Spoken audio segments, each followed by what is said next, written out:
Ako po si Lorna, 38 taong gulang. Domestic helper po ako dito sa Saudi Arabia. Single mom po ako, 2 ang anak ko. Grade 10 yung panganay, grade 7 naman yung bunso. Pagod na po talaga ako. Halos 18 oras po ako nagtratrabaho araw-araw dito. Maglinis ng buong bahay, magluto, maglaba. At minsan pinagbabantay pa po ako ng 3 bata ng amo ko.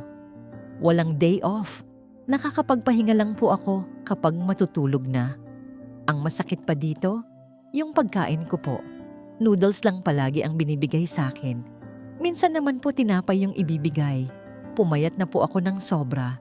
Nahihilo na ko minsan habang nagtatrabaho kasi hindi ako nakakakain ng maayos. Pero wala akong magawa. Kailangan kong tapusin yung kontrata ko. 2 taon pa po ako dito. Yung mga anak ko po kasi sa Pinas, nag-aaral pa. Gusto ko po silang makapagtapos pareho. Sila yung dahilan kung bakit ko tinitiis to lahat. Pero ang hirap pala talaga. Ang hirap maging OFW.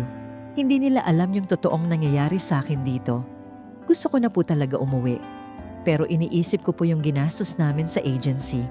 Tapos yung utang pa namin na ginamit para makapag-abroad ako.